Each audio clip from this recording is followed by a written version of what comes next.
Simon Cochrane and William LeClaire, and we're here to present interactive solar systems. Basically, the project aim was to educate users on gravitational theories and rotational kinematics, and also to teach users information about different planets in the solar system. Also, we wanted to create a user-friendly program with simple controls and a simple GUI. Yeah. So the story of the project, at least for us, is we wanted to make a project that had to do with our science courses, but that would also be challenging and interesting. So I'd never worked with 3D before with Java, so it was a challenge for both of us to try to achieve that. And it actually turned out fairly well, and we're very happy with our finished product. Some of the features of the program are a customized menu, epic music, a standard solar system, procedural generated solar system, entity modification, time control, gravity simulation, planetary collisions, camera tracking, also parallax background whenever you move in the program, saving and loading 3D plane. Well, that's basically the fact that the program is in 3D, credits, and a Konami code version of the program itself. Here's the menu. Basically, if we go into the program itself, you can see you can toggle the music over here to turn it on or off. You can, if you press new game, you enter a game menu where you can start a standard simulation, a procedurally generated one, or you can return to the main menu. Press load game. You'll see different loaded saved games. You can load them, or you can, well, we'll talk about that later when we talk specifically about this menu. The option menu, where you can edit the music volume. You can turn full screen off or off again. You can change the resolution of the program. And you can return to the main menu. So yeah, set the resolution to something. You won't do that because that screen doesn't support it. Okay. Never mind then. And, well, credits. We'll see later. Yeah. So the music that plays in the program is, well, it's from a CD called The Planet's Suite. It's written by Gustav Holst. And it's basically, each song has the name of a planet. And the entire soundtrack that runs in the program is 50 minutes long, and it loops, so that if you set the music on, it'll never turn off. Okay, the standard solar system is something that Simon is going to talk about. So when we get into the program itself, the main thing we thought of doing when we simulate a solar system is be able to recognize our solar system, the one we live in. So when we go into new game, we can just start a standard simulation where we can see all the planets that are in our solar system. So we have the sun that's right here, we can see. We have Mercury, we have Venus, the Earth, Mars, Jupiter, and far away we have Uranus and Neptune, which are all completely seeable. It's basically our solar system, and it really works. We'll show how well it works later, because what we'll show now is just that we can have a solar system, but it's kind of repetitive. We only have one solar system. So what we implemented is what we call procedural generation, which is based on a seed. So the limits are basically none, because you can generate as much solar system as you want. They will almost technically all be different. So we can directly show that from the in-game menu. We can already just start a new game. We're going to procedurally generated. So it just generated a solar system, which has a planet, just called with a random name. This is a star, and we have multiple planets. Each have a description and a name appropriate. You can change everything on it. And if we just redo it again, then it's a new system, completely different. Here we have 2 planets, which is the minimum. We can redo it. Right here we have about 10 planets, let's say. So there's really no limit to the different solar system that can be created. So the next idea we had to actually be able to visualize what is the impact of gravity, not just see planets rotating around a star and that's it. I wanted to show what's the difference. What if the sun was 10% bigger? What would happen to our solar system if, say, the sun is 10% bigger? So if I go to my standard simulation here, I can take my sun and say, make it bigger, make it bigger, make it bigger. What happens? So if I actually start a simulation, you'll see that Mercury doesn't stand a chance at all. Just straight goes into the sun. The sun's too powerful. Even Venus can't do anything, and Europe will probably be doomed as well. Mars will probably be saved up here though. But I'll save you that for later when we see details and do the gravity simulation itself.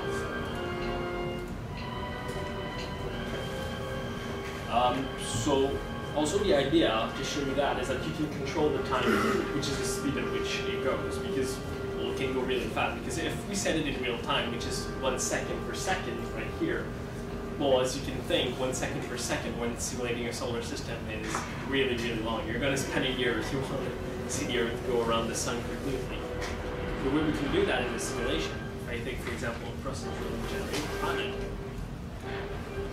I can just start. If I go, I guess, 1 second per second, we don't see anything happening. There's actually really precise calculation happening in the world. However, it's not really interesting because we don't see anything. If I go, let's say, up to a day, and I get to a planet really close to the sun, we're going to see it working. We see it moving really slowly, but it works, it's precise. And I can get to a week, which we can see actually some precise movement, but it's fast enough. And if I go to a month, then we can go like really fast and see really good things happening. The idea also is I can in real time just modify the planet. Let's say I want to call this a planet that's going to be destroyed soon. Just change its name. Now it's going to be annihilated soon. I can change its radius. I can make it bigger. However, I changed the sun size earlier on, and that actually changed something because the sun is actually really massive and has strong gravitational pull. But a small planet like that has literally close to non-gravitational pull on any other entity. So it doesn't really change much. However, if I get greedy a bit, I can destroy everything. And everything just becomes one big planet. I'll explain later how it works. So after time control, which can actually be customized, like here we can enter the own value. Well, this is actually the maximum. It's a month per second. Because if we go much faster than that, then the precision of calculation won't be enough and some error will appear. So another interesting feature we have to add in-game is the toolbar, which is really interesting because it gives you all the tools right in the simulation without having to go back to the main menu, which is quite actually interesting. If I go to my solar system here and I say, oh, let's say I want to load a level, I can just go here and load it, or return, continue my simulation, nothing's lost. Even if I start it, load the game, come back, it will pause, but it will still be there. So the idea is that you never stop from going back to the menu again, and if you're lost, because that can happen, let's say I focus on Venus and I'm like this, and then oh, where am I? I can just do view and reset my camera, which will just like show me the standard view when I click on the planet. It will be the same view, which is also quite an interesting thing. We can click on any planet and focus on them.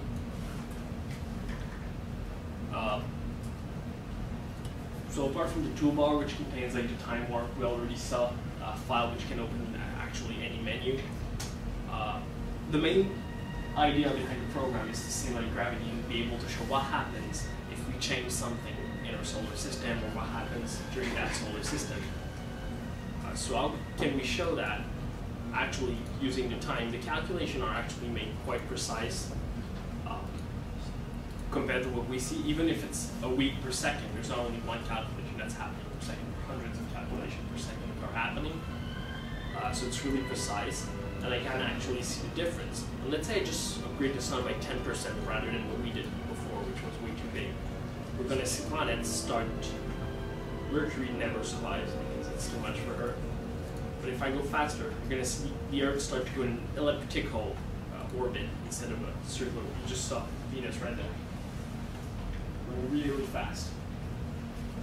When its orbit changes, because of actually the mass of the sun got really bigger, the sun got actually 20% bigger right there. So you can actually see like what's really happening. And let's say I want to get a closer view, then I can. Let's just pause it so I can. So I want to see from the Earth perspective what is happening. Just go on and see directly what's happening.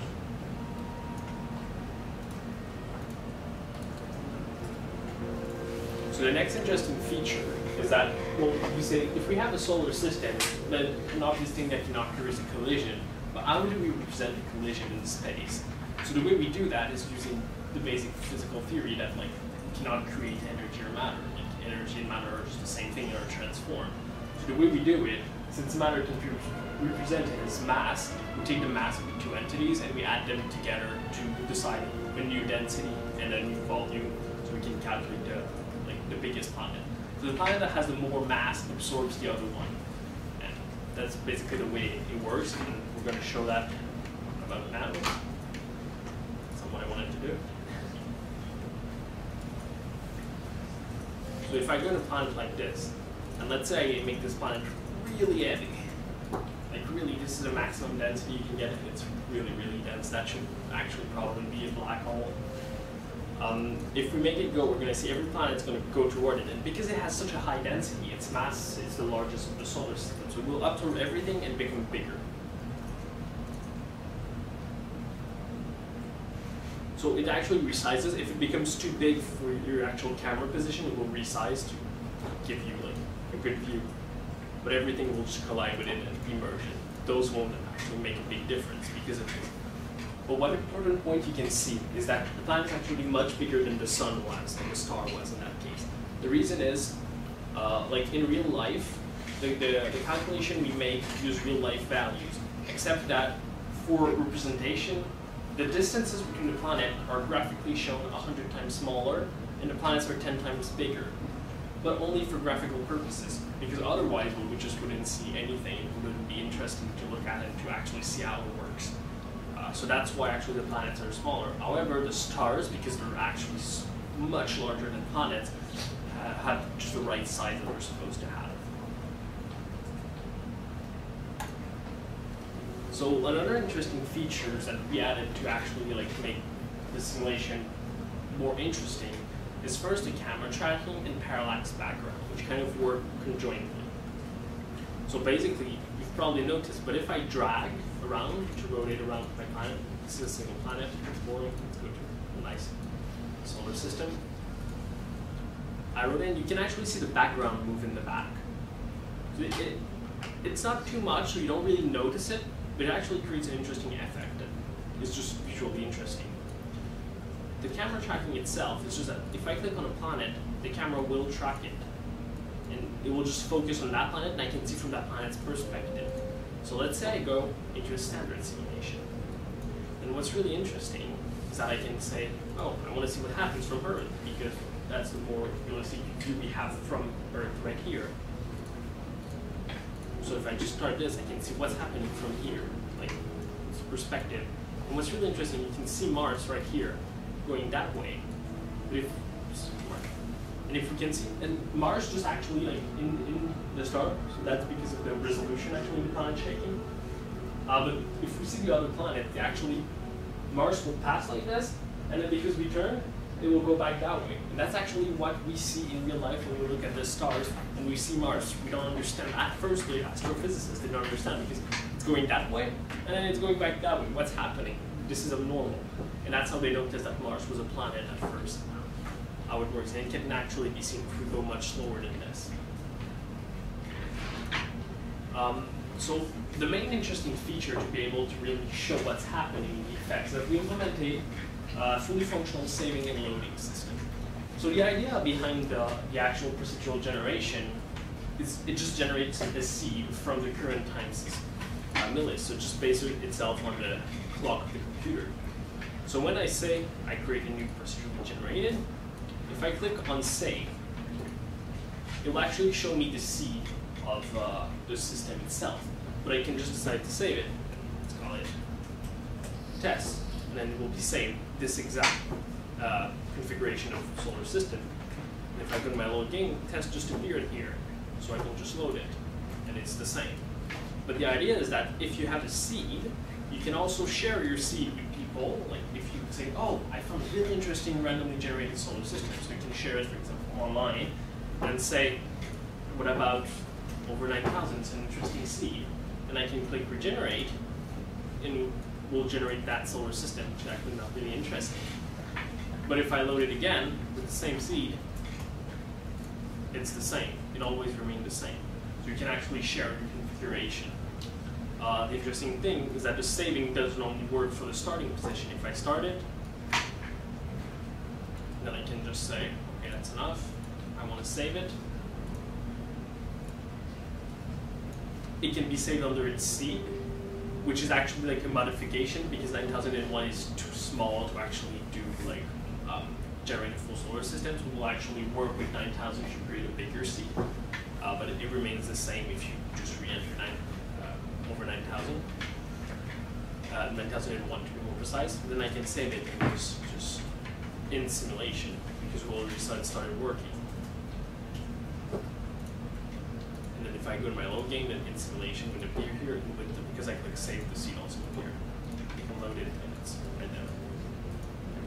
Another interesting fact is that we can actually see the different tests and like the power of the actual loading and saving system. So we have what we call the planet overload system, which actually loads a really large amount of planets, which is really interesting to see that it works. However, this amount of planet is really hard to handle for the system. Like the system won't generate that much planet usually because the way it works, every entity has an impact on every other entity because each planet has an impact on itself, well, not itself, but other planets also, not just a star on the planet. Which means that with that much planet, the system is not really responding well. However, the saving and loading system works pretty well and planets are still there. And that's about 45 planets. Yeah, 43 and a couple there, 45 planets. That we can actually go and see what they were. And well, this system, even though the simulation can start, it rarely finishes because like I told you, the system can handle it. But what's actually interesting is that you can see a pattern being created, which is a spiral following the golden ratio, which is what's really interesting. However, like I told you, it won't go up until the end. So in the end also, what we wanted to do is actually implement a 3D plane, because if you see all I've shown is all on the same plane. It's always like, the simulation is kind of two-dimensional. However, the whole system was designed in 3D. The reason that happens is that in real life, every entity that's round has actually a point that is more gravity intensive than other, which is why actually the planets in real life actually align with the stars and almost at the same angle. However, we created a test to actually show this, which is a 3D test. So we can see those planets going in different directions and it still works. The gravity still applies on all of them. So if I take this one, it's going, make its density much bigger, then everything's just going to go no matter where it is in the world, if it's in 3D or 2D. So the whole world can work in 3D. So if someone wants to actually make their own solar system, it is possible to make it completely in 3D, even though that's not really what happens in real life.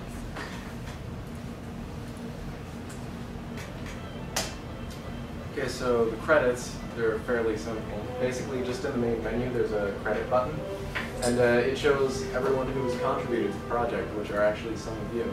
So we have executive producers, Sandra Cochran and Claire, designers, us too, design supporters, yay, those guys, programmers, us, artists, me, and beta testers, which are a bunch of people that we had beta tested. And finally, we have the music at the back because we don't want to be sued.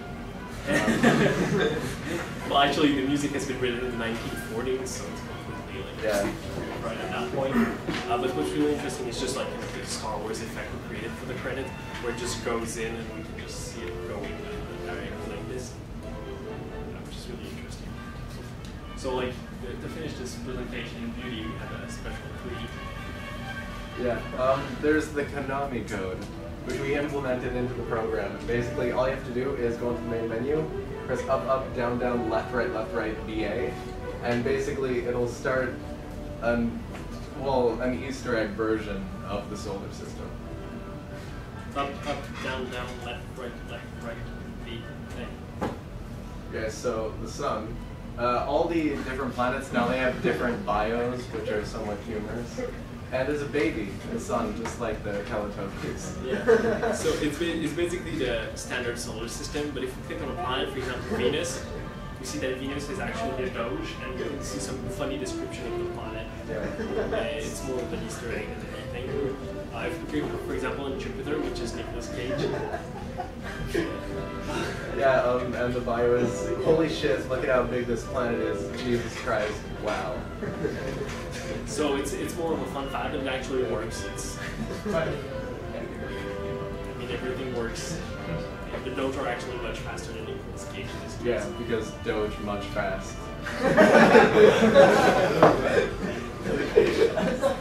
And that concludes our presentation. Also, if you want, the project is fully available for download at www.dwarf.com in the project section. So it's available, you can download it and play with it and see how the solar system works.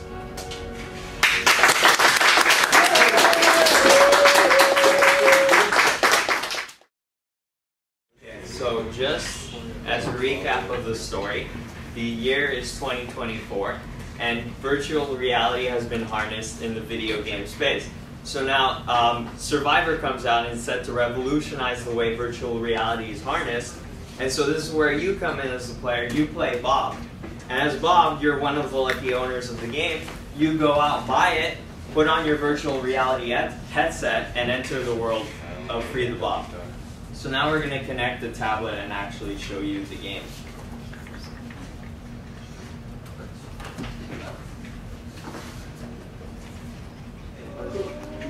Okay, so here you can see you're dropped into a new world. This is a new world. This is all procedurally generated.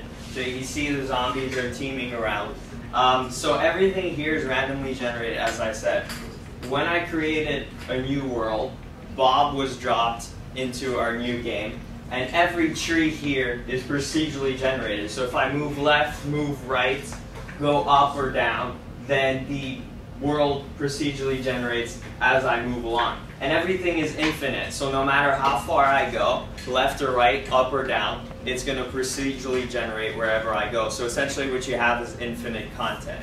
So now she's going to show you the controls. So you can actually move, you actually explore with Bob around the world. You can move left, right, or left. You can swipe up or swipe down to move from layers to layers. So there's actually the concept of lanes here. So essentially we wanted to do something different in the 2D space.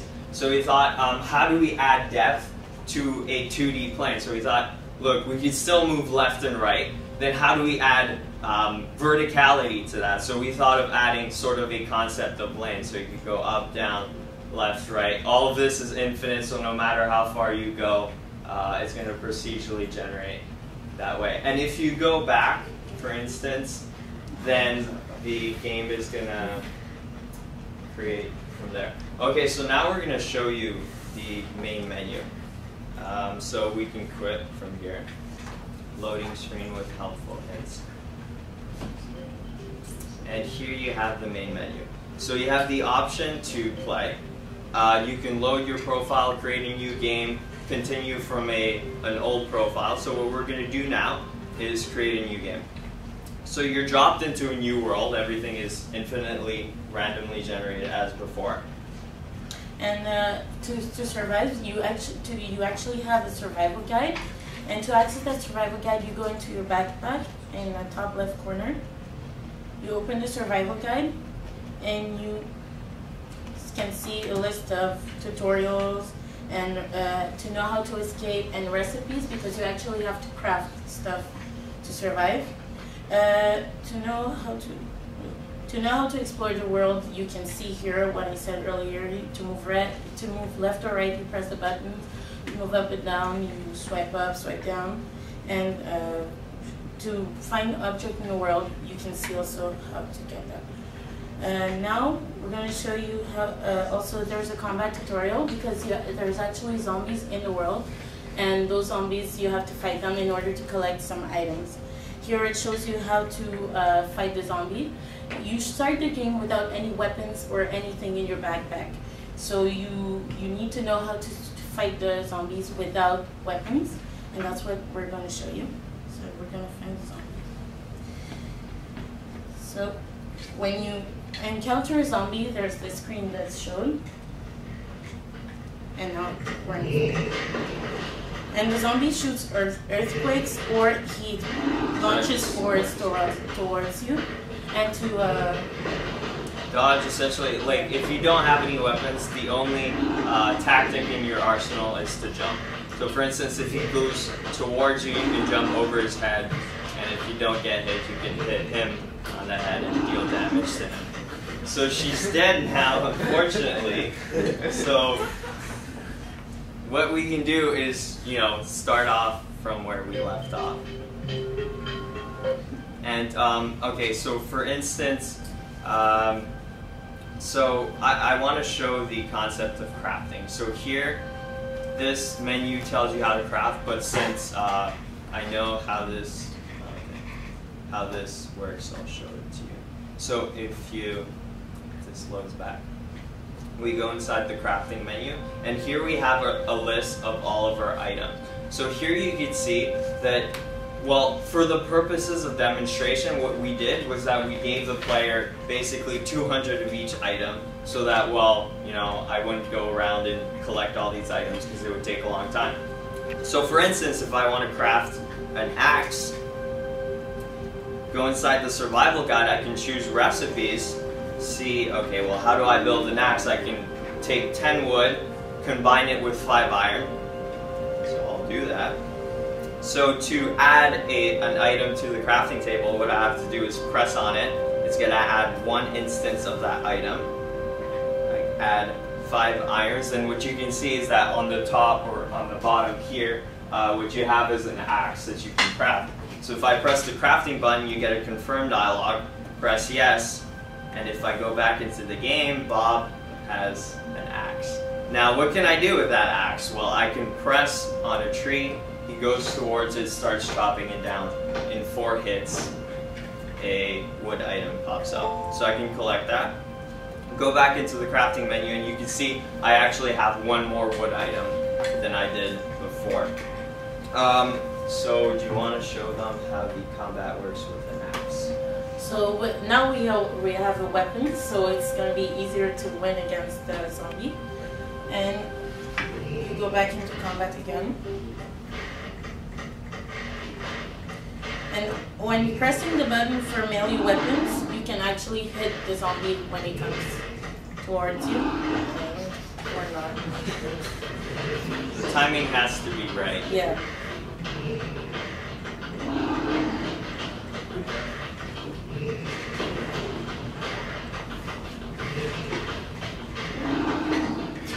So now you kill easier.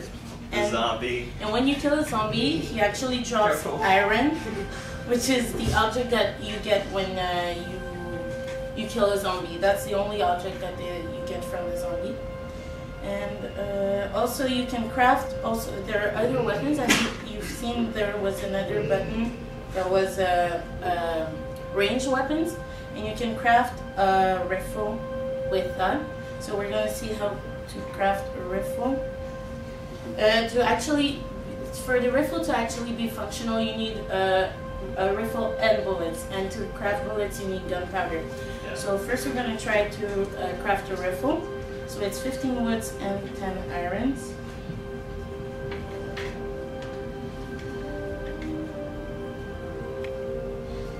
So the rifle is available.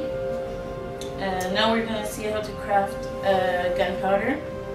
So gunpowder is really where your test of chemistry comes in handy. So like to craft gunpowder, for instance, you need sulfur, water, charcoal, saltpeter. So it's essentially a chemical formula which gives you the gunpowder.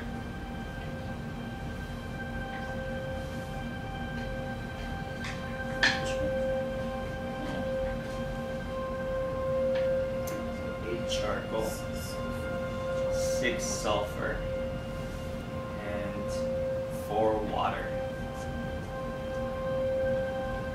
And then you get 12 gunpowder. With that gunpowder, what you could do is craft bullets. So 4 gunpowders and 2 irons will grant you 6 bullets. Now if you go back to fighting a zombie, what you're going to have is actually a button here that gets freed up, which you can use your rifle on. So now it's So way here the faster. rifle is overpowered, but I mean, you needed a lot of items to craft it. It takes a while to craft the rifle, along with the gunpowder and the bullets. So, okay. So now, I mean, everything here is procedurally generated. So I mean, I could go infinitely wherever I want, and content is created as I move along. So I could keep on chopping down trees, for instance. And so you keep on doing this, and then you wonder, well, how do I beat the game exactly? So you could go back into your survival guide, an entry named How to Escape. And inside that entry, you realize that you can build a teleporter with 40 sulfur, 120 wood, 100 iron, 40 sulfur.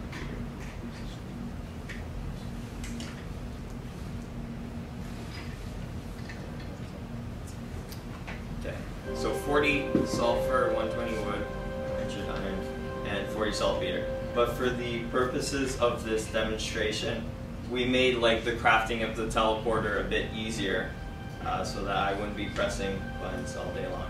So 50 wood, followed by 40 saltpeter.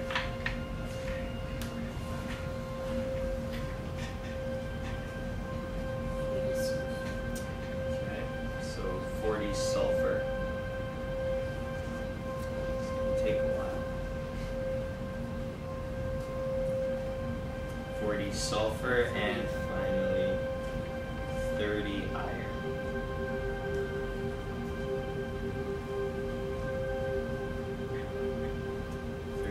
So now what you can see here is that I gained a teleporter on the bottom right.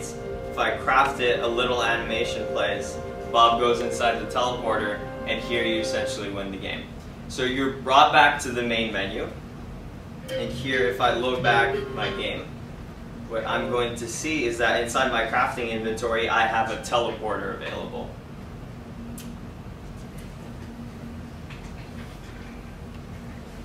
So yes, I have the teleporter available, and what this essentially says is that it's a token of victory. So each teleporter you gain is essentially one instance of you winning the game. Okay, so yeah, it's important to stress that all this art was made by us, and this game can run on essentially any Android tablet you want, so whichever size you have, it's going to run. The frame rate was also optimized. Yeah, apparently the HDMI cable is not very snap cables.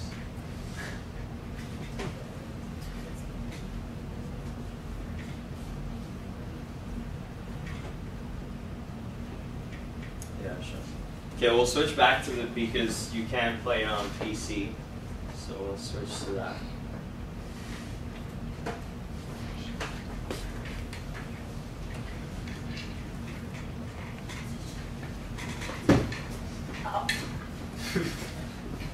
Okay, so here I'll run it full screen, and this can actually show you that, well, it can run on any size display, whether it be PC or Android devices. So here I can start load, yes, the load menu. So here I have all my worlds. Here you have the timestamp when you created your world, at what time, and which number that world is. So here I can load the game. I have no items because, well, I lost all my progress. And I can continue on like this, going along. And now, so here we have the survival guide. We have everything we need. So essentially, yeah, so it works. So the reason why we put it on PC was for testing, for debugging purposes, so that we could, you know, not always port it to Android when we needed it. So really the purpose of this game, I don't know if you want to close with me, but the conclusion of this game, or the conclusion of our presentation, was that the purpose of this game was really to test the players' knowledge of chemistry and to test our own knowledge of mathematics. So here you can see that the world is created from either linear functions, cosine functions, Constant. yeah, constant functions. So everything here, the player walks on the ground through the use of these functions. You plug in an x value from the player, he returns a y value, he gets placed on that position. And also the crafting formulas, we actually looked up for actual chemistry formulas. We simplified a bit some, like example for the crafting of the gunpowder, we simplified it a bit because sometimes it's harder and it's not really easy to find how to make bullets on the internet. So, yeah, so simplified is mainstream, like obviously physics, like there's the jumping of physics, like we modified that so that it didn't exactly go to follow exactly the physics value so that it'd be more fun, obviously fun over realism. And so that's our game, that's pretty fun.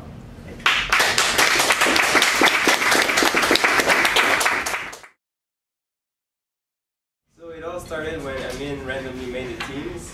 I ended up with Darren, but we knew how to work together already because last 2 semesters ago we were lab partners for an optics class.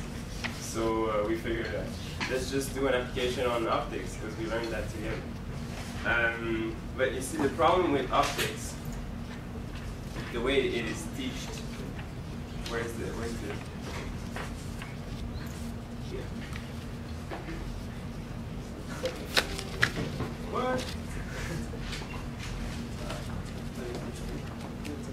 Okay, sorry. Is that there's a lot of formulas, right? So, but really, to understand optics, you need to visualize what's happening. So some teachers will,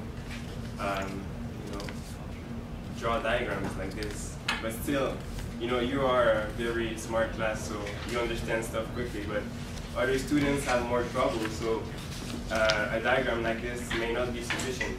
So we thought we wanted to create an application that helps users understand, have an intuitive approach to optics. So, but first we looked at what already existed on the net. So the best way to understand something is to experiment with it. We didn't come up with this first, but just put it there because it's funny. So let's just first look at what has been done before.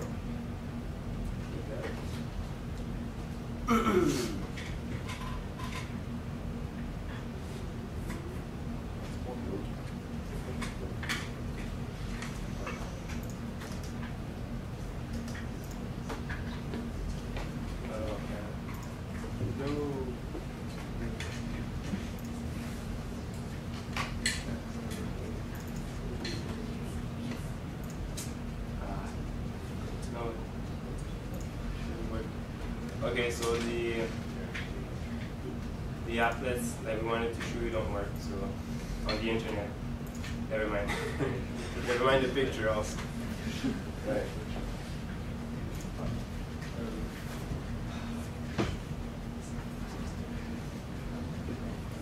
So we're trying to bring the PowerPoint again. Okay.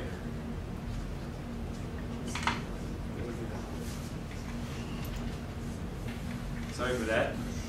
Okay, so anyway, what I wanted to show you is that the other applets that already exist are are very limited. So often you have an optics bench like this, and you can move components only on this axis. You can't rotate stuff. You can't vary the number of rays you have and stuff like this. So we thought we want to do something that allows users more freedom. And before we move on with the demo, I just want to tell you an anecdote, because you might be wondering, oh, but it's easy to understand, for instance, that when a ray of light, sorry about this. it's easy to understand that when a ray of light hits a mirror like this, you know, it goes like this. You know, we can kind of predict where it goes. But one day I was working on this, so I had this on my screen, and my little brother, I have a little brother, passed by, and he saw this, and he was like, what's this? And I told him, it's a ray hitting a mirror and reflecting. And he told me, no, it's not like this that it works. And I told him, yes, it's like this. He said, no, it's not like this, it's like this. The ray won't do this, it will go like this. And I was like, no, it's not like this. The ray will reflect at the same angle that it hit the mirror. But he didn't have, he didn't have the intuition because he didn't take physics courses yet. So he thought it was always like this, perpendicular to the mirror. So just to show you that it's not something we all know by default. So we'll now show you the application.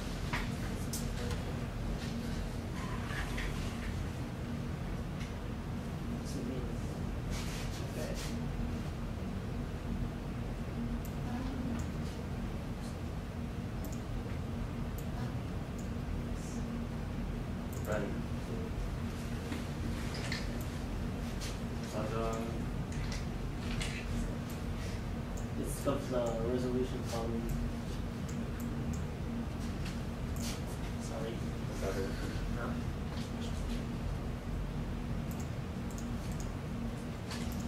You'll change he's changing the resolution.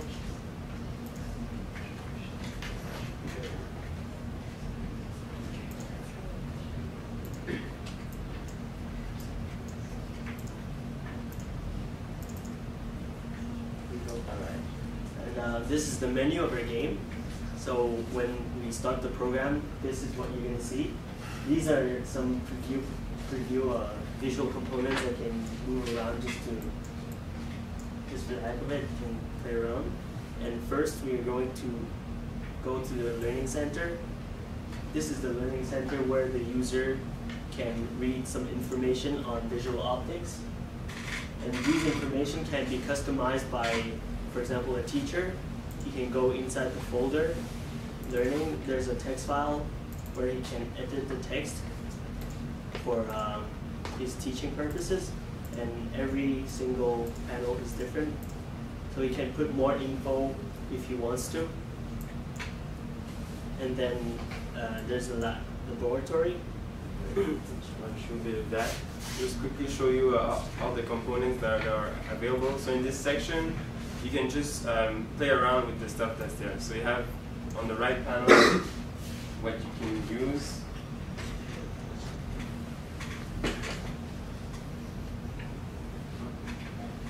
Sorry. Okay. So first, what is this black dot? It's a light source. Double click on it. You have a ray of light like this. Rotate the mouse wheel. You can just move around like this or use the directional keys. Okay, we have this. We have obstacles like walls like this. You can resize it. Just show you quickly. Mirrors. Again, you can rotate. More freedom than with the other applications that are available. Okay. You have curved mirrors. You can set the length like this, set the size, refractive zone. I'm showing you quickly because we'll show you some examples of projects later. Don't touch the cable, okay? You can set this, change this. Okay. You have lenses. Things happen. Prisms. Okay, and this is just a target. You can try to, have setups and just say, click this, turn it to divergent mirror, try to hit this.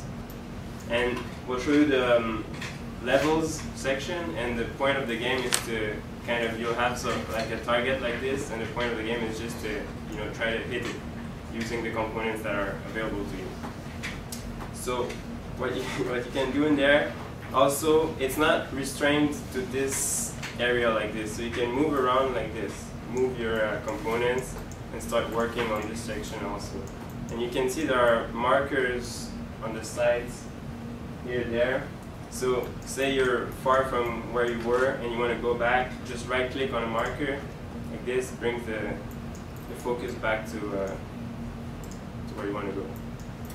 Okay, you can zoom out also if you want to see the big picture. Now we don't have much stuff here, so but you can have a lot of components and things. So you want to present how the menu works. In the corner here you have an icon. So if I click, what happens? The first one is, this one is the home button. It will bring you back to the home screen. And then this one is clear also. For example, if I click it, it will clear everything for you to restart. And you can see that if I click this, it would ask you, would you like to save your progress before you leave? So we have an option for the user that is to save his progress. For example, if I type nothing, because that's what you're saving, it will load nothing. No, I just do something. So if this is the save icon. So if I save mirror, just a mirror, you would save it, and then I clear everything, and then load. This one is the load button. Would you like to save or no? Just a mirror. It would show you what you have saved.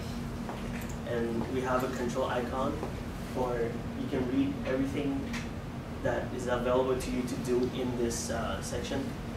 So you can have the instructions clearly. Go back. Storyline. So these are the levels. Oh, yeah. We'll just show you a couple. It's a simple game, as I told you. You can just do the first one. Okay. Click. So as you saw, that like the other levels were locked, so you couldn't reach to those. So that's level 1. You have a tooltip box for the user to read to start.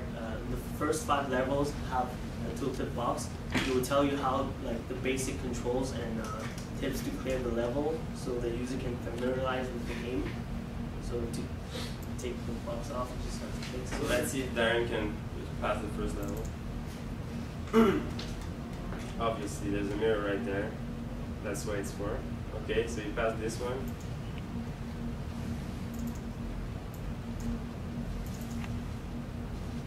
So, and you can't, like, the light source is fixed, so that's why you have to use what's there. So sometimes the components are fixed, sometimes you can move them around.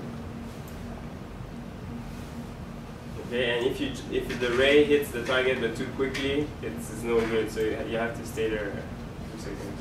So I'll do this one. I'll do this one. This was more complicated. Yeah, so I know the trick, so I'll do it. Okay, so this is a refractive zone, I haven't explained yet. So if you can change the index here, you can see I go up like this. What happens when the ray enters this zone, just move this mirror here. I can't, so my target is here, there, so I want to hit that with my ray.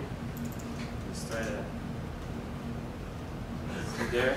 So if you change the index here, the ray behaves differently in there. So I'll try to place that.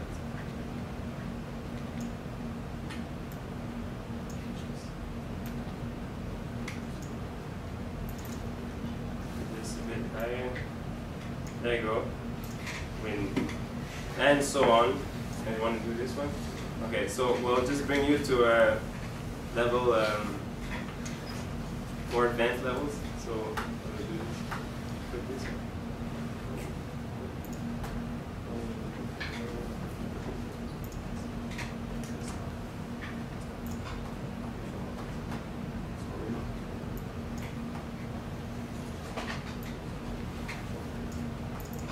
Okay, so we'll just set the progress to more advanced.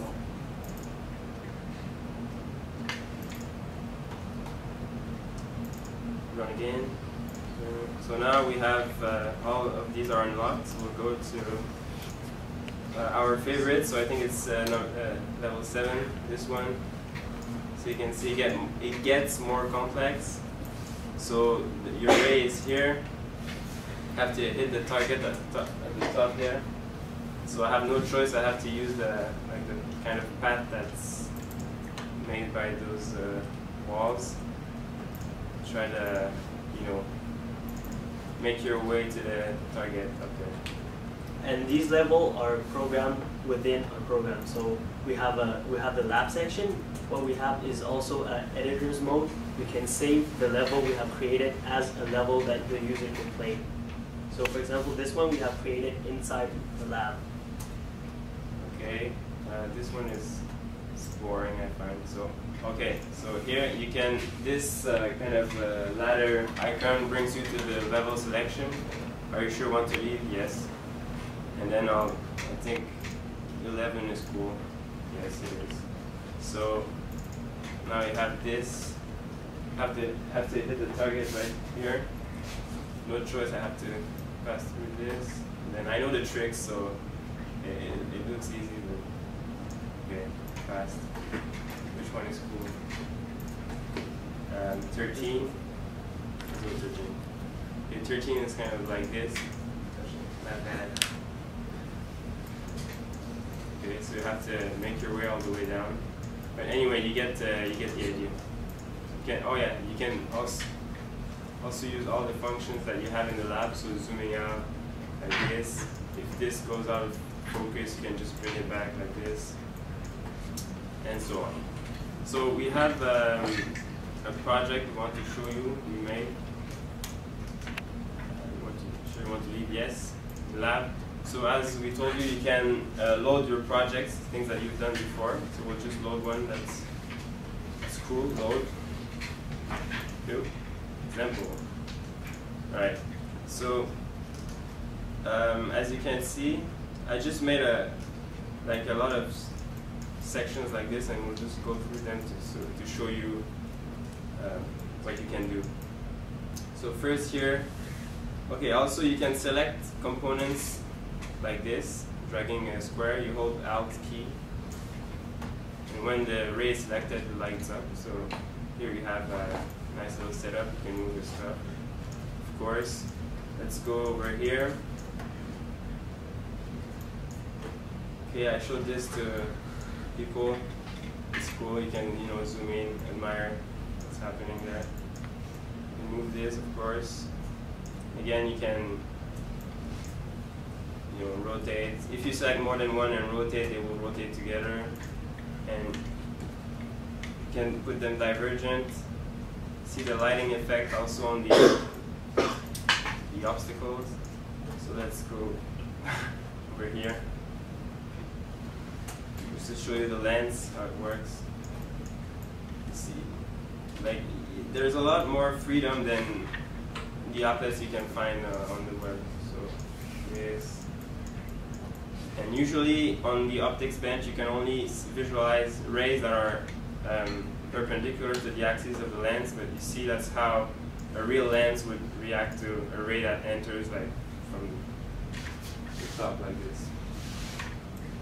Let's keep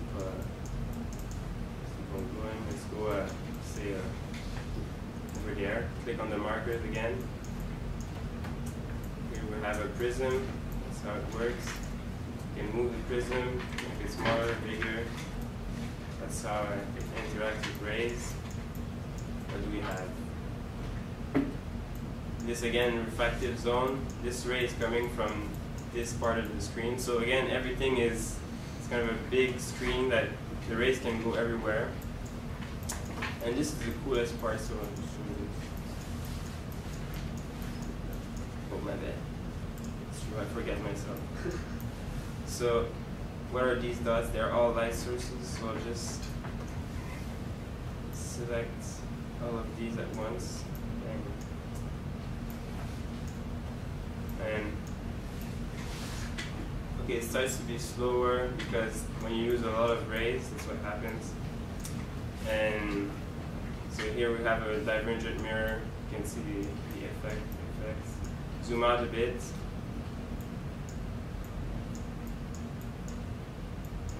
See that the lights, like on the obstacles, they add up. If you zoom in, it's also slower because of the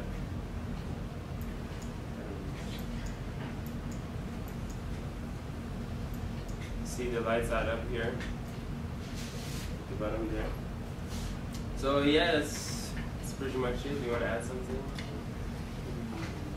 Alright, that's our application. Again, you can load your stuff. I don't know, nothing. So okay. We have. So how much time do we have? Does anyone want to try to pass the last level? Anyone? Come on. Yeah, if someone wants. I'll fail miserably. Okay. Not bad. Here. Home? No.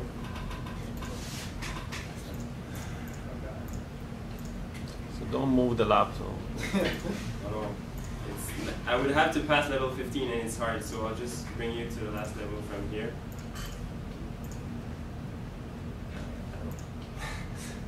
Level bonus. Okay. So when you pass level 15, this is where you are going to get.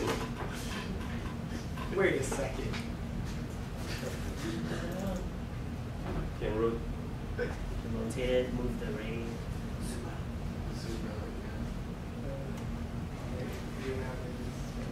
Control, hold control. There's nothing. Wait a second. Sorry, we move the target now. You can move the light source, right? Oh. Can you move the box? I call hacks. You call hacks?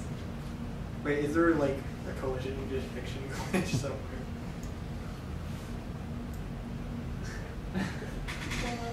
Yeah, I'll help you. It's kind of a, you want to do it? Okay.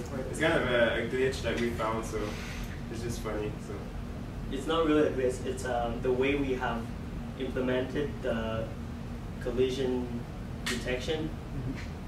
It follows your mouse. So if you drag the rays and you move it really quickly across the wall,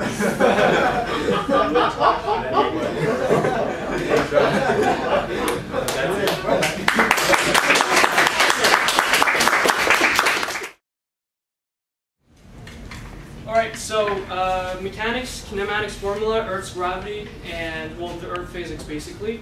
It's stuff that we learn, but sometimes it can be hard to kind of imagine that. So we have the physics, okay, we have the gravity, we have the mechanics, we have the projectile motion, but explaining that can be kind of hard. So imagining this you know, the schema of friction, normal force, and weight. So we have this block, right? So you can imagine how it's like being a block, but why not be the pink block, right? Why not be and play and see how it feels like to be that block? So we give you the new physics of Olix. This game is basically uses a lot of physics concepts, and we put that in a game. We make that basically playable by anybody, and by this way we're going to be able to teach them these physics concepts. So the new physics of Olix is a two-dimensional puzzle platformer. It's based on the basic physics of laws of physics, and it has the objective of basically teaching everybody. It doesn't matter if you know physics or if you don't know physics. It has the objective to teach everyone how to master the Earth's physics and understand how it works. The game also is meant to be playable. I mean, sorry, not playable. Sorry, it's meant to be enjoyable and challenging in the same time. And as features, well, we have. Oops. Okay. So we have the Newton's first law, second law, and the third law. Basically, all the most important physics concept that we see. So the second one is basically it's gravitational force. All the equations that you see, we use it actually in the game. There's no equations or formulas that are created other than this. It's mainly what we learned in our classes. Projectile motion is basically what happens when you throw something or when the player, let's say, jumps or something like that. There's also friction and spring force that we're going to show you how it's going to look like. In each of our levels, we have multiple levels. We'll have 10 levels in total. As the player progresses through each level, it gets more and more challenging. There's more physics concepts and there's more tools to test it and see how you can beat the level. we have a score and timing system where the player will have to get, they will not have to, but they can get the bonus points by getting the scores that you're going to see when we're going to show you the game. And also, it depends on how fast you are. We're going to have a stat system that's going to basically store all those files in one place. Okay, and now we also have an object tool system. Like I told you about the score system, that's basically for a bonus score. We have platforms where you can jump on, and we also have angle platforms. And when I'm going to play it, but when Sean's going to play the game soon, we can explain what that's going to look like and what does it do. Tool objects, those are basically dividing in two. It can be either polygons, like cube and sphere, or either spring that it's going to help the player gain higher altitudes. We also have key objects to make, basically you have to get keys and polygons to unlock the gate. That's the goal of the game. And the net, well, it's basically all the polygons that are stored. Out there we have the instruction frame that you're going to see on the corner of the screen. We are going to have helpful hints, guides. We also have a soundtrack that you just heard just before, sound, and we also have a narration system that's really interesting, and it's something new that we've done. And we also have sound system. So before we go into algorithms, I want to show you this demonstration. So let's run the game.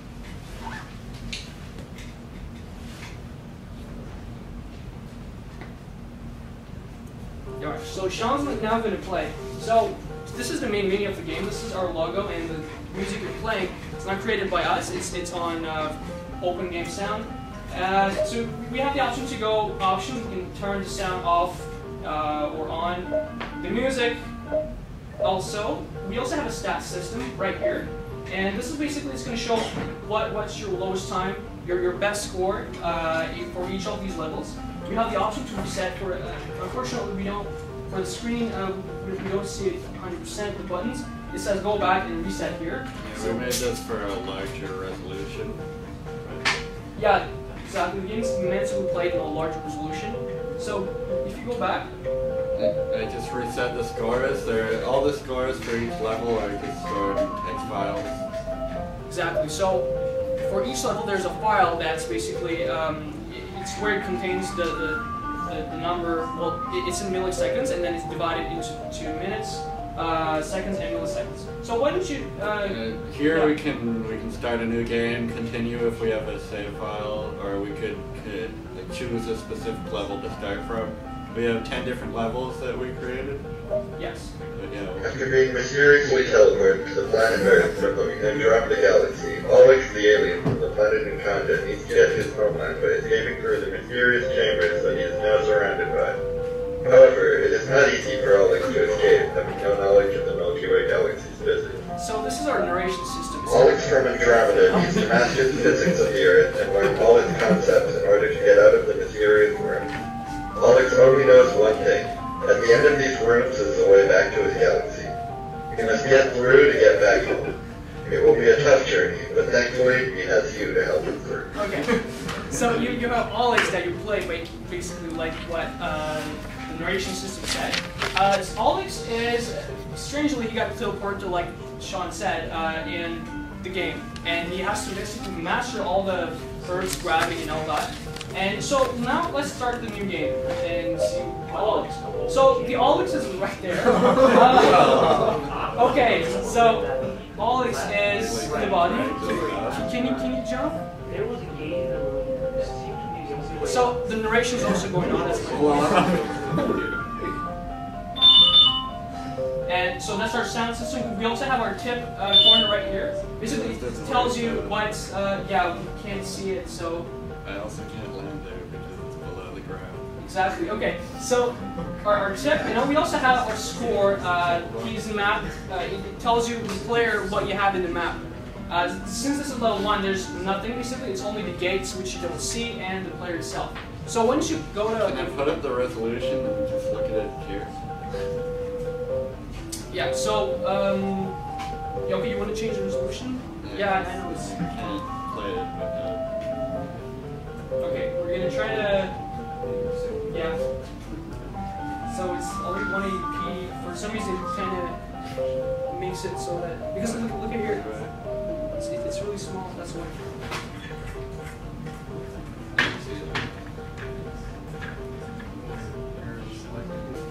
So like we were saying, our start menu once again.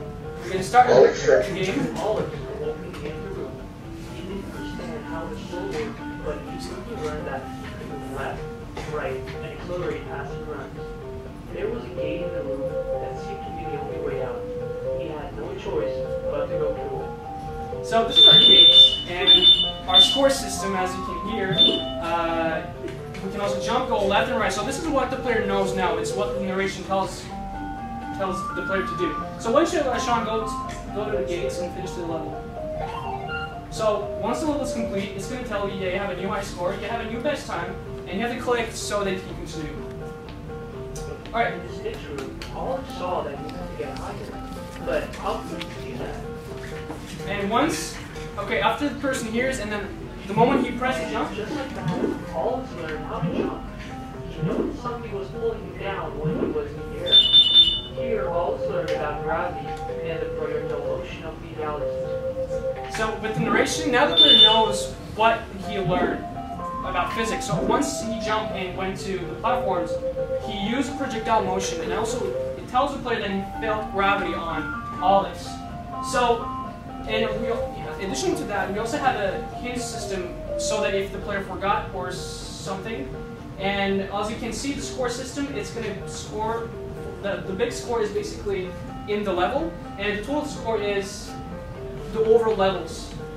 So why don't you finish this level too? Well, notice we have like a little walking animation. Yeah, we also have an animation. No, wait. No, don't go. Okay, go back.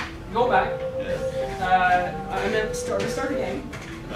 So we also have a pause menu. We can go to menu, we can resume, and we can restart. So why don't you restart? Okay. So I just wanna, doing purpose and then fall down.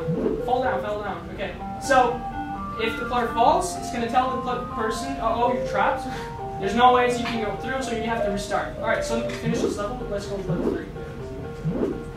Like I said, there's 10 levels. These are the tutorial levels, as we call. It's going to get harder and harder. Alright, so this is level 3. When Alex landed on the end of the platform, he noticed he was slipping down and climbing up slower than normally. This is how Alex learned about friction. So here we introduce friction. We have platforms. These are platforms, and what these are angle platforms, where if you go to them, it's basically going to slide, and this is how the player learns the friction. Here we also have to get keys. If you see it in the map, and if you try to go to the gates, now it's going to highlight in red, and it's going to show you what the elements that you need. Can you go on the gate, please, Sean? Thank you. Okay, so go in the gate. So it tells you that you need basically you have one key collected, but there's 3 keys in the map, so you need to get all of those keys so that you can finish the level. So what do you try? Okay. Good. Now get the other key. No. Okay. I don't claim to be good at our game. All right. So be careful, don't fall here because you're gonna have to restart. Okay. So we have a new high score. Since we never played, of course, we're gonna always have a high score. If you play it the second time, you're maybe gonna try to, beat your own score. So here, what you see is our polygon system. It can be either cube or spheres. Different shapes mean different friction, coefficient of friction. So the cube have a bigger friction, so it's a bit more harder to push. So why don't you push one? When Alex pushed the sphere with a certain velocity, it began to move with him. This is how Alex learned about the transfer of energy. So here we introduce the transfer of energy. This is the third Newton's third law. If the player hits a certain velocity, it's going to go with that velocity, and so it's not going to lose energy. But of course, the player will kind of slow down because if you go at a certain velocity and you push, it's going to slow down with. Okay, so now we have 2 polygons remaining. We have to put that in the gates, and as you saw, we can also slide. Push that down. Okay. And the last one. Alright, so the gate is unlocked, we can now proceed. Good. So here, this is like last level of tutorial because now we have our last. This is the spring. The spring compressed when Alex did on it. When you jump, begin the boost. Press the flash, trigger a boost. This is how Alex learned out. Three forces along with potential and energy. Okay, so here the spring doesn't always do the same thing. It depends on how you scratch the spring. So push that one and just test it out. So here we want full compaction, and okay, here is a little bit, so there's not much of a jump. Here's a bit more. So it depends on how the spring compresses, and this is again 100% formulas that we learned. All right, go to this. Okay, push that one. All right, so now the gate is unlocked. We can now proceed. All right. So and let's complete with that.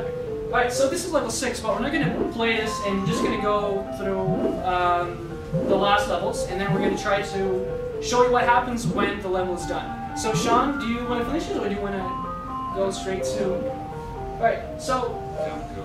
Okay, so now we went to the main menu. We can choose level, whatever level we want. If we click continue now, we'll start from the same point. Yeah, this is our saving system. Whenever you start a level, it's going to basically put it in a file.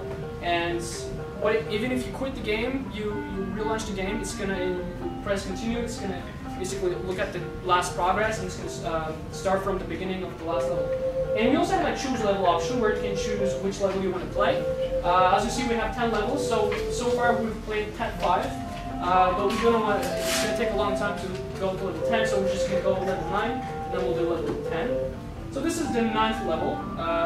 Basically, all the player has to do is go right or left. But if the player jumps here, so can you do an example? If he jumps, he's going to have to go all the way back again. So this is like... we also changed the gravity, the force of gravity. Exactly. Each level has its own gravity, so some have 10, some have 12, some have even lower, and you're going to see that in the last level. So here, jump and just, as you see, the gravity is way too low. The reason why we did that is because since it's the last level to the Andromeda Galaxy, so the more closer you get, the less gravity, of course, and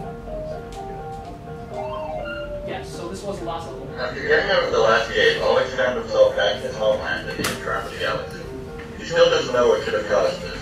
Was it a sign or simply a strange dream? One thing is for sure, Alex has now mastered the Milky Way Galaxy's physics, and that is all that matters. And that's the end of our game. So, next game. Alright. So we have a couple of things to talk about. How many minutes? 2 minutes. Alright, so now we just basically want to tell you what, like, basically our algorithm in a nutshell. So each object that you saw is an instance of what we call a contactable object, and that's how we kind of detect the collision. So between each object, there's a method. It depends on if it's let's say spheres with more platforms. It's going to basically be a method that checks both array lists, and that's why the time complexity is going to be n squared, but it's going to get lower and. It's really simple market detection. We just check the positions. Yeah, we just compare relative to each other and just if they're the same position. It's comparable with a box collision, and each object it's how basically the detection works. If it's, let's say, a spring is detected, we'll basically implement our physics knowledge. And so you can kind of see the mouse. How you see it? So like I said, the movement of the player in collision is based on physics. We also have an acceleration. Every time the player, the more the player wants to go right or left, the more acceleration. That's also another concept of physics. And it's going to check every milliseconds if there's a hit detection. Yes. So in conclusion, the new physics of all is a two-dimensional puzzle game that we teach everybody how to basically master, well, not master, but have a most of the knowledge of our physics. And by doing so, player will also enjoy and also learn at the same time. So thank you for listening. This was the New Physics Scholars.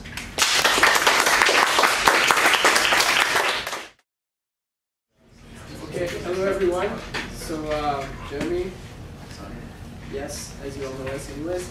This is our project called SS Java.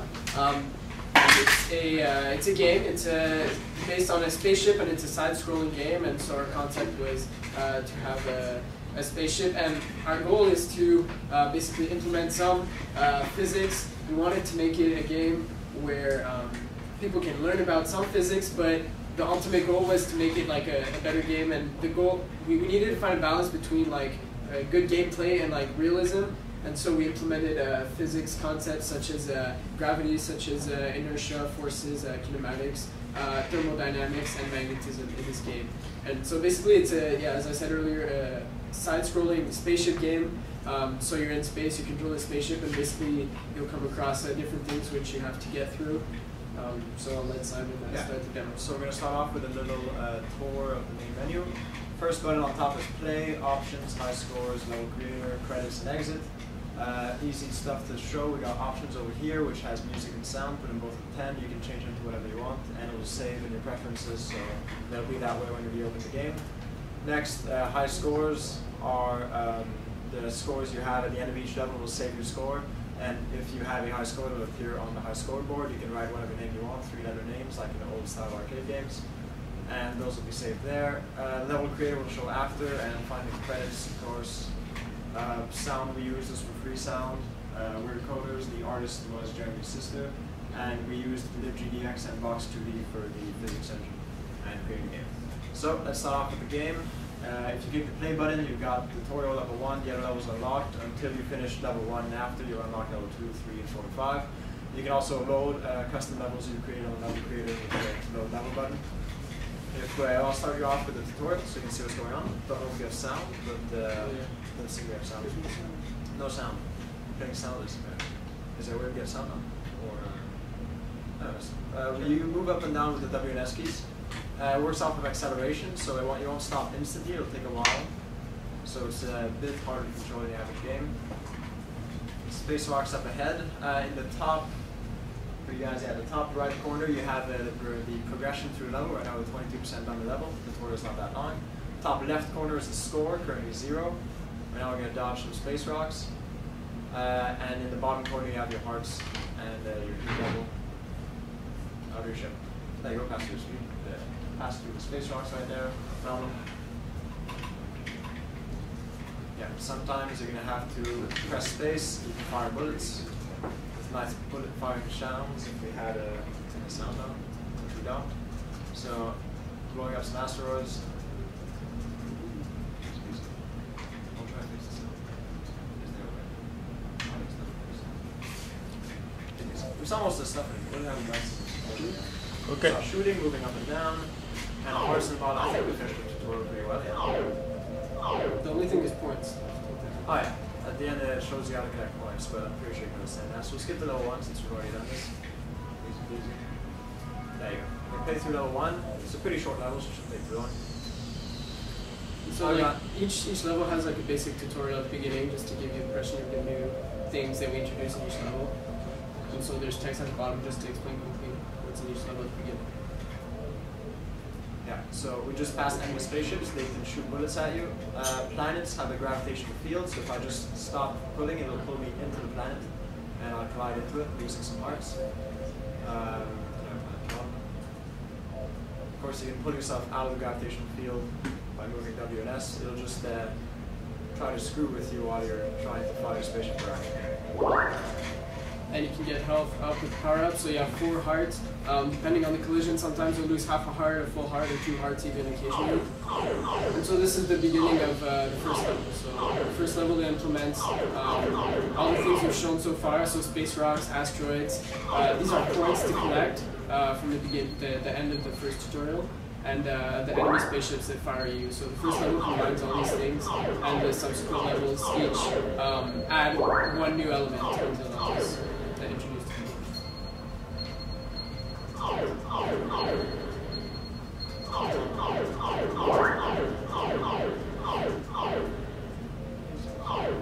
the levels increase in difficulty as you go along. So this is fairly simple, very straightforward. And so, as Simon said, there's a progress at the top. So currently we're at just about 50% of the level. So that basically just tells you how far you have to get. The goal is just to get to the end of each level and to progress. And at the end of each level, if you've completed the level, you'll be able to enter your name for a high score, as Simon did earlier. You see currently a score at the top. If you die during the level, your score will show up, but you won't be able to save it as a high score, and you have to restart the level and attempt to pass it again to move on in the game. Out of the way.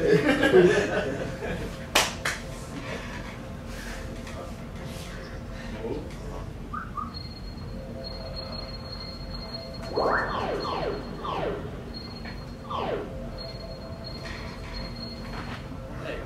Not bad. When we get to 100%, the ship's going to slow down, start spinning. There you go.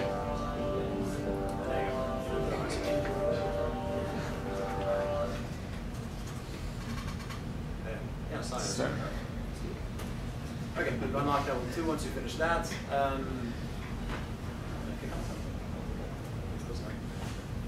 We'll show you the beginning of each level to show you the tutorial of what we add, because every time you start a new level, it adds a new element to the game, and they eventually accumulate in the beginning of the level.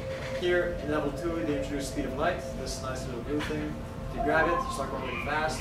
You ignore collisions with other objects, and you kill most things that you impact with, such as little ships and asteroids. You just can't pass through planets if you don't want to destroy them. I'll show you there's a good speed of light that comes up in 2 seconds. Yeah, so speed of lights will occur maybe once or twice max on each level, and basically they're often hard to get. Like this is the first one, but the other ones are often placed in positions that are hard to get, so it's either a gamble. So if you try to get it, it'll be worth it, but if you don't get it, it's often hard to survive afterwards. So it's a gamble, you try to get it, and it's a free pass for a little while, so it'll make much of it. And so on. Okay. We'll skip over to the intros while the other levels, so we can show you everything. Preferences don't work, so we'll load them on files, not camps.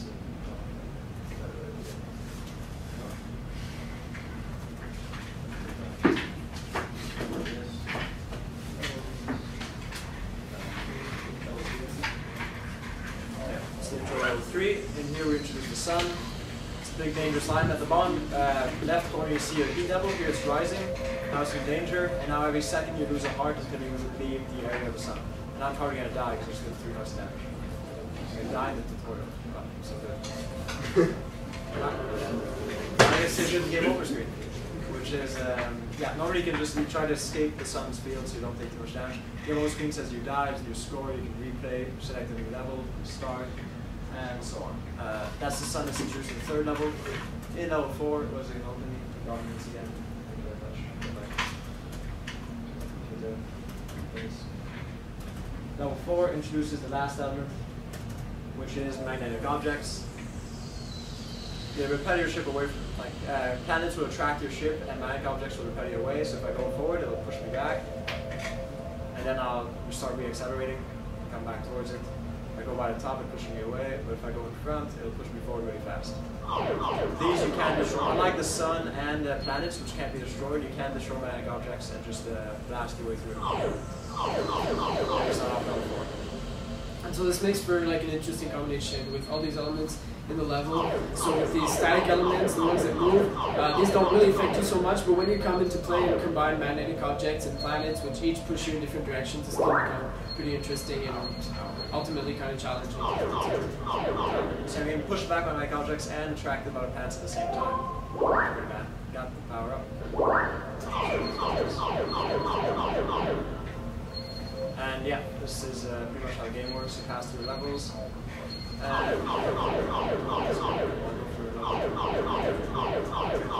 now we're going to show you the last big feature we implemented, which is level creator. Okay, who's going to show you that? Yeah, so the level creator was not initially in our features ideas, but when it came to actually making the levels, we figured it'd be easiest, and basically it turned out to be a great feature, and we figured we'd implement it into our game, allowing the users to make levels. So basically the ship is a reference point, it's the start of the level, and basically gives you the basic controls. So you use the A and D keys to move your camera through the level. So again, this is just a creator. So you're moving through the level and you're able to place objects. At the bottom left corner here, you see the entities. So here you have an asteroid. You can cycle through them with X and C, so space, rock, planet, magnetic objects, enemies, and the power-ups, etc., and the points finally. So you can cycle through all the entities and go through the level. And when you want to add an entity, you press V, so it adds it. You can move it around with the arrow keys, and you can also drag it to wherever you want. And so you can add multiple entities of any type. And basically this allows you to create, build levels just as we did in the game as well. So the box will show you which entity is currently selected that you can move around. When you select an entity, if you want to get rid of it, press Z to delete it. And let's say the final element in this is the end of the level. So this line here shows where the level will end, where the ship will slow down and the menu will show up after. And so you can set that with E. So if I press E here, it'll set the end of the level here. So basically I can create like a quick level like this, just in any way. So I'll have a quick planet here. A couple enemies. Notice the nice Sims creator music. Very soothing and relaxing. Press the enemies, you'll get a health out of them. And finally end the level with a few coins.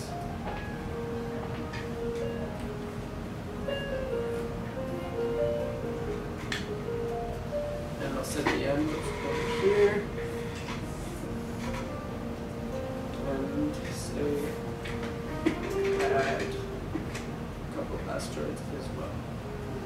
Okay, and so now when you press escape, this will give you the options in the creator. So you have the options to test the level, quickly test the level to see if it works, and you can go back right away to fix whatever you need to.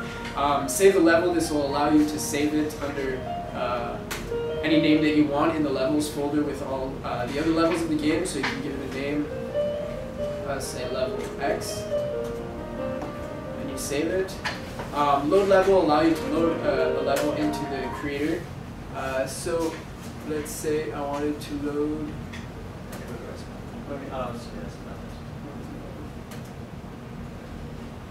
So let's say I wanted to load any level 5, which will show you just quickly after the hardest level. So you can just load any level and edit it, and as you can see, this will be quite challenging. We'll show you quickly after.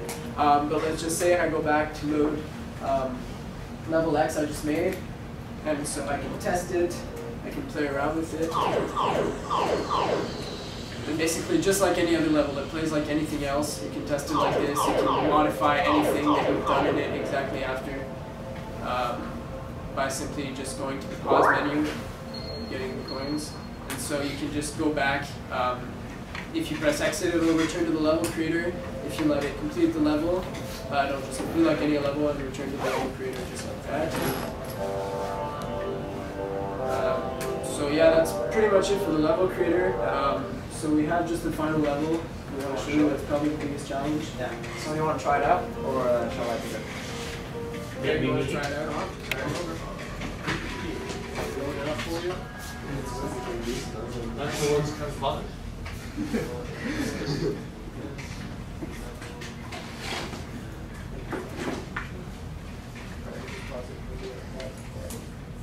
Alright, good. So controls WS to move up and down, and spacebar to shoot, and you can do that. Okay. And press shoot.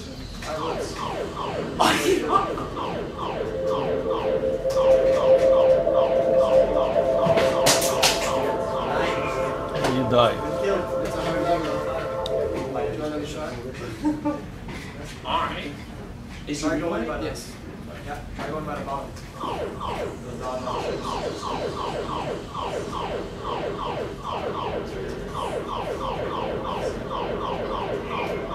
Get the heart up.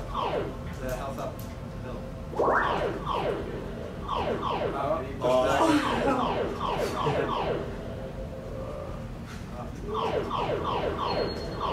Go by the top.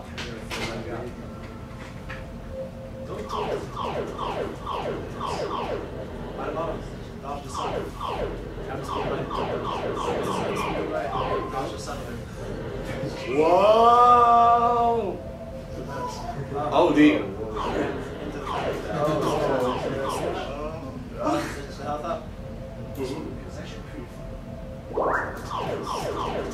Oh, what the heck is all this? Go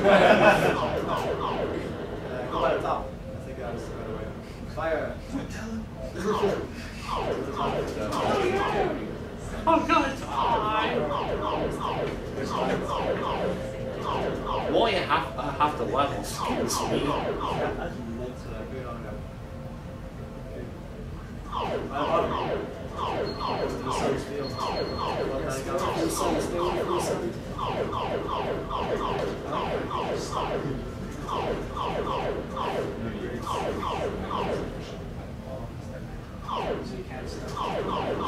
There's one thing we forgot to say. When you go close to the sun, so it's indicated there, so the ship heat is probably pretty obvious. Not bad. Well, pretty fun level. Thank you. Thank you.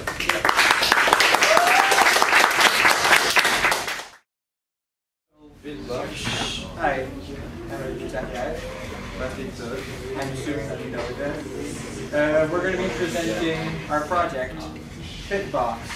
So, what we're going to be showing, we're going to first talk about the story behind it, then the synthesizer part, the editor part, and then just a short demo of how to operate the program, and then a few short example songs. So first, the story. When the project happened, we had to find an idea, and I thought, like, why don't we find something that is fun and is useful? And so I was like, what's something that's fun and useful? Music. And then I also thought, what's something that could be simple to do and still interesting? And I thought of chiptune music. And chiptune music is made using old game hardware. It's actually a surprisingly active scene. There's a toy company is the Montreal community. And so I thought about the 2A03 chip, probably the most well-known chip, which was the sound chip for the NES, and is a fairly simple synthesizer. So I thought, why don't we build something based off of that? And then, even though you can like synthesize sound, you need some way to say what sounds you want to make. So then we needed an editor for that.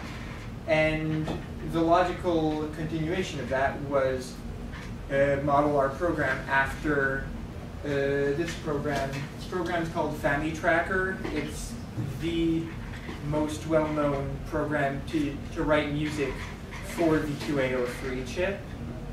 And it uses the tracker interface, which is split in two things. You got patterns, which are short segments of songs, and then here you can arrange the patterns into a certain order to combine the short segments into a full song. And so those were basically the starting points of our program. And so now for the features, first the synthesizer part and then the editor part. The synthesizer uses direct digital synthesis. It has it's a 3-channel square wave based synth. It has user definable amplitude envelopes, and it has oversampling implemented. And I'm going to explain what any of that means. Direct digital synthesis is the most common method for synthesizing sounds within a computer without using any external hardware, and it uses algorithms to calculate the position of the wave. And so our synth is based off square waves. Square waves are either on, off, on, off, on, off, in a very predictable pattern. And so our algorithm, we figured we'd use what we were learning in math.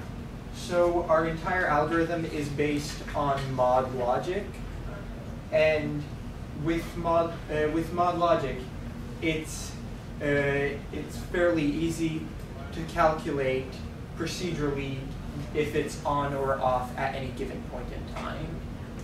And so it generates square waves, and we've got 3 of them at the same time.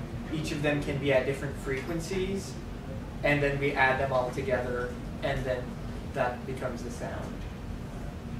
For the whole amplitude envelope part, the square waves are always max volume or no volume, but that's not very interesting to have like sound blaring full volume or nothing. So what we use are envelopes, and here's an example of an envelope. This is all of this. The wave is always the same amplitude, but the envelope shapes the sound. And with that, it lets you have like fade-ins for the sound, or to cut it off, not drastically, but to have it fade out. And oversampling, with direct digital direct synthesis, you generate samples, which for an image are basically the equivalent of pixels. And the higher the sample rate, or the higher the number of pixels, the higher the resolution is. We generate at a sample rate of 44.1 kilohertz, which is standard CD quality, what most computers use by default. But to make sure things are as precise as possible, we implemented oversampling, which is generating things at a much higher sample rate. And so we get our information, we generate it at a high sample rate, and then take every so many samples and then pass that to the computer to be played. So that's the basic architecture of the synthesizer. Now for the editor part. Yeah, so the editor, well, we made a music sequencer software that will look like a family tracker. We have many of its features. Let's start by talking about the song information panel. It's divided into 4 main areas, and so we'll go through them one by one. The song information panel, the arrangement, the envelope panel, and the pattern panel. So the song information panel can change the name of the song, the tempo, which means like the number of beats per minute. So how fast the song is played. Is it played like, or is it like? Yeah. Like a tempo. Anyway, the number of patterns and the number of envelopes. We also have play pause and stop button. The arrangement pattern. You have the order. You can add like an next order. The plus or minus buttons, you can lengthen it or shorten it. Yeah, exactly. And you put like the pattern you created in the order you want. So here we'll, like in this example, we start with block 13, then 1, 2, 1, 2, 3, 4, 3, 5. And what's useful with this is that lots of songs, bits are just reused. So like verse, chorus, something like that.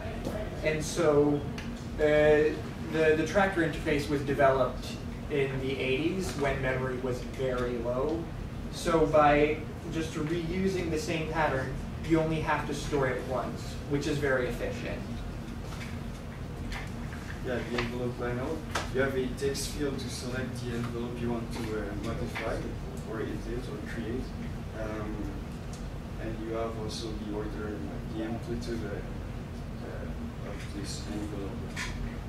So for example, here it's 3330. Just going back to amplitude, say our wave will start at 3, 3, 3, and then just cut off completely. And it's made so that it loops on the last amplitude. So if it's 0, then it'll just stay off. If it's 1 to 3, you'll keep hearing it at different volumes. The pattern panel, the text field also to select the pattern you want to edit. the channels, the note, and also the envelope you selected for the note. Yeah, with the note, you have also like the opportunity to edit it with like. Yeah. So yeah, just for here you can see.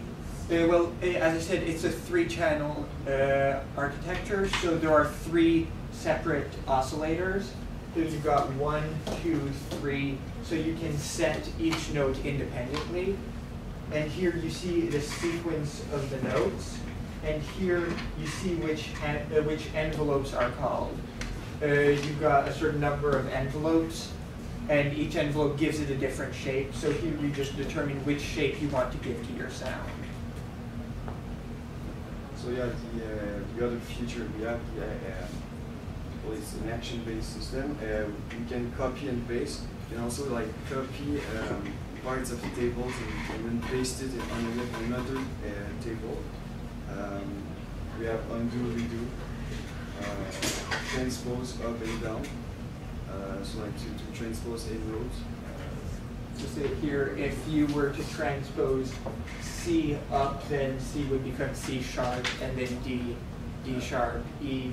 And you can do that for whole blocks, which is very useful when you want to harmonize notes. So you can just, well, for example, in here, you just take all of this, copy it, paste it, transpose up or down. And yeah, just to specify the action-based system, everything you do is created and stored as an action, which is then performed. But these actions can be done, undone, and then redone, which means that basically anything you do can be undone or redone from the start of your session. So as soon as you open the program or as soon as you load a file. And speaking of loaded files. Yeah, you can save the file also. The text file. Yeah, we created a format for text files. Each thing, it follows a specific sequence for the data. Unlimited amount of patterns, envelopes, and arrangement length. So you can basically make a song like for 1 hour if you want. Yeah. Basically, as long as it doesn't run out of memory. Yeah. So yeah, now nap time. Hey.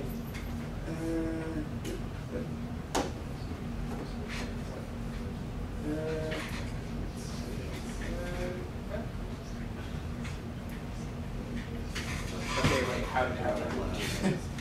Alright, so this is the program, and then you can add 3 patterns. And so, say here, for example, I'm just going to create a short sequence that you'll probably recognize. So first we'll start by entering a note. I'll just go E5. So E5, for those of you that like know Do, Re, Mi, Fa, Sol, La, Si, Do, E5 would be a Mi.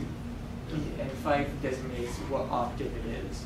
Yeah. So E4 is 1 octave lower than E5, which is 1 octave lower than E6. And so say if we just play this.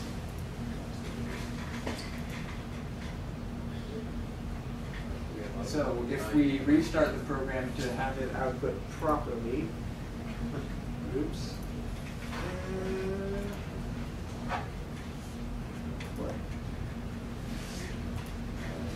In 1 note. Not like that. But then if you change the envelope, so say have it stay on for 3 and then just cut. Then if we play and then short. And so say I copy, paste, copy pasting is nice. And then so I can just transpose down. Using Control Shift T. which is indicated also into Yes, here you've got new, open, save as, undo, redo, copy, paste, transpose up, transpose down. So, G5.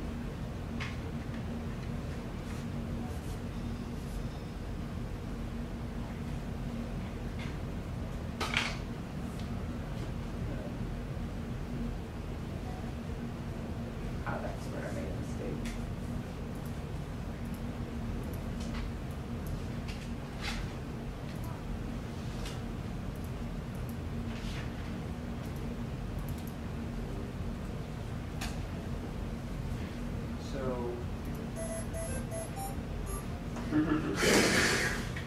And so, yeah, whatever. It's what's that? Yeah, I've got a couple demo songs. It's like it takes a lot of time to create songs just because, I mean, writing music is hard. So we've got a few things.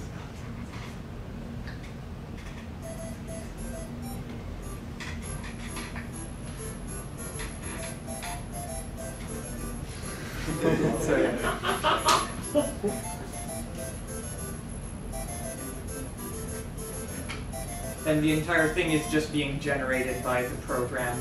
None of it is pre-recorded.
That's the other thing.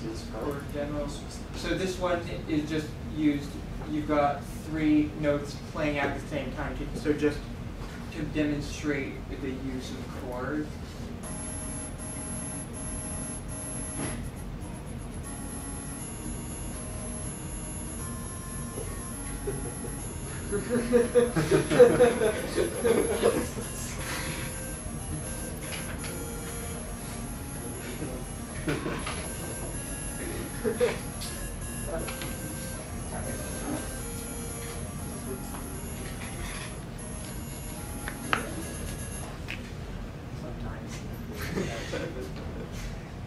And yeah, the last thing just to try.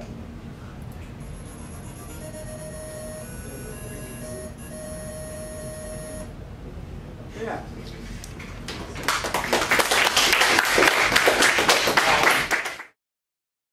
Go. So hi, my name is Chloe, as you know, and this is Philippe. We are here to present you our project, which is the ChemBox, which is a chemistry application. At start, we had to create an interdisciplinary program with some other tasks we had. And by looking at physics stuff and by looking at math stuff, we're like, we don't really want to do anything like that.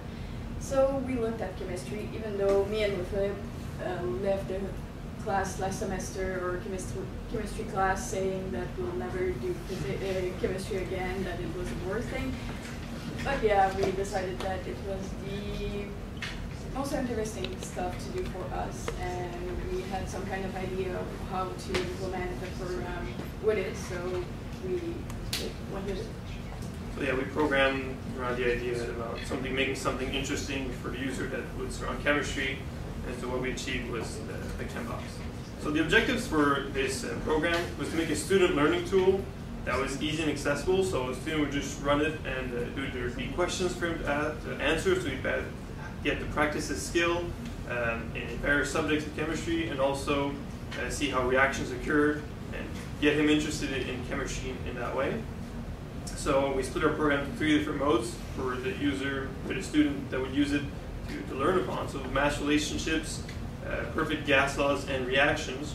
Each mode has its own features that it implements that the student would go to learn, which is 3 different subjects. So without further ado. The first mode is the reaction part. At first we were supposed to use 5 solvents and 5 solutes, mix them together and create reaction. But after talking to our chemistry teacher of last semester, she told us that it was really complex because not every solvent reacts with every solute. So it will have been, like, the program will have run some specific reaction, but the other one will do simply nothing. So instead we look at it in another perspective, like when we went to the laboratory and we did experience, we always had like the teacher presenting one more complex experience in front of the class. So we thought it could be a great idea to do the same principle. So we have many reaction that we can select and mix together and see what is the reaction that occurred at that time. Do you want to play?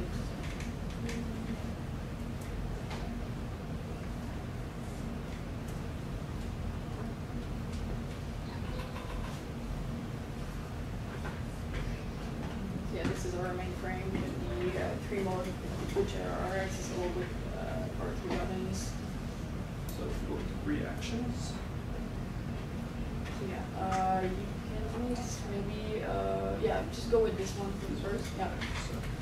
So the animation is created, the mixture is mixed, and reaction occur, which is some kind of GIF that is played with some kind of information that is displayed to inform the user of what is happening actually.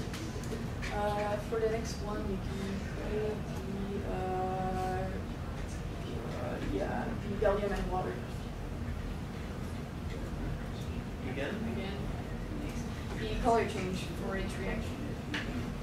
Animation is pretty safe. So yeah, at this point you need to increase the temperature so the reaction occurs. So you have to put the temperature of 3 or higher. You can select. The temperature slowly increased until it reached a point where the temperature is higher enough, and then the reaction occurs, and you can see the animation again with the information that is displayed. So we have this for 8 reactions at the moment, but can be increased as we find the correct reaction increase. And increase it all the time. So if we go back. So yeah, we did the record. This is a little animation. We didn't know if we were able to the program. Yeah, in case. So yeah, the temperature increase, the change of colors, and the animation and information display. Alright, so the other sections of our program that are included are mass relationships and perfect gas laws. These are more learning tools, such as like the students in their homework. So we have here a tool for mass, moles, molar mass, and submit your answer. Here the program will allow you to calculate the mass and the moles according to the other fields you enter, according to a simple formula to calculate mass relationships, which in another section will show. So here the question is displayed. There are 50 different questions that the student can answer. All displayed here. You enter the fields, submit the next question. So in this occurrence, compound is 0.37. That's it's the PowerPoint. Good.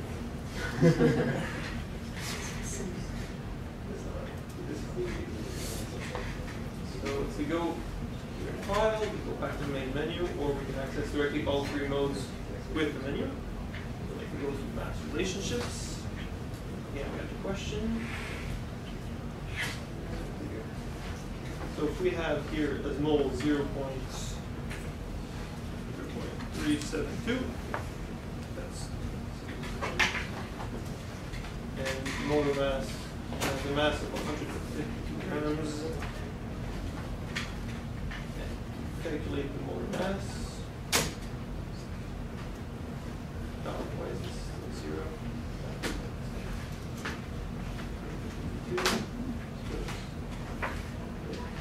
Molar mass of 408.6. 6. Submit your answer, and you are correct. Answer wrong. 9. Submit, you have made an error. So you can skip through the questions, which there are many of. And if you want to stop here and save your progress, you go on save. And if you switch around the questions, you load, come back to question 12, which is where you were last at. So you keep track of your progress in the questions. All the questions are kept in text files, so if ever teachers want to modify questions, add some, the text files will be modifiable. If we switch to perfect gas laws, it's relatively the same concept. More fields, moles, this time there's moles, pressure, volume, temperature, gas constant, so just a little bit more complicated. More values to change. Again, there's reset values, calculate all the fields according to other fields to PV equals NRT formula, which is perfect gas law formula. And switch to the questions, save and load as the other ones. Save. 3, and you will go back to question 5. And also go back to. So this covers the 3 main sections for students to learn.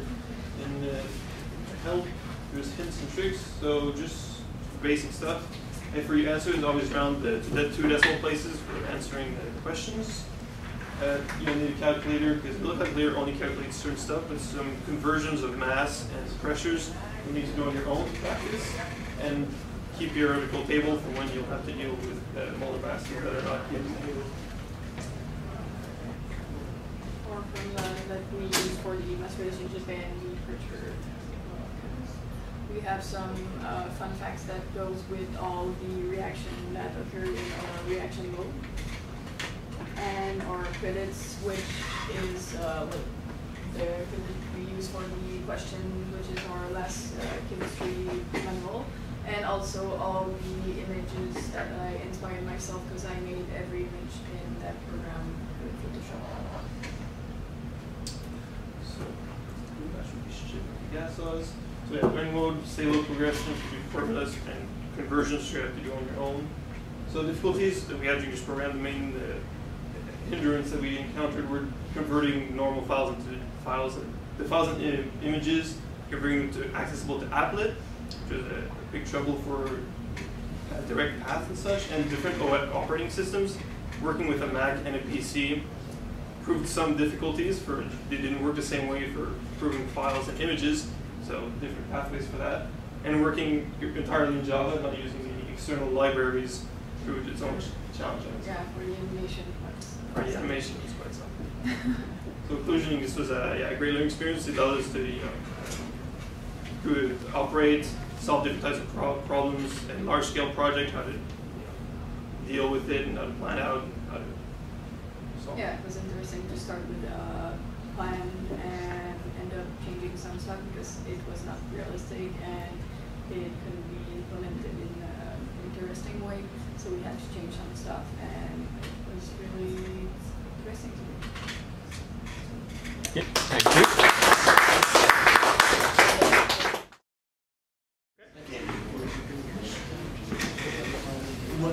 Ladies and gentlemen, may I present to you my own integrated project for this course.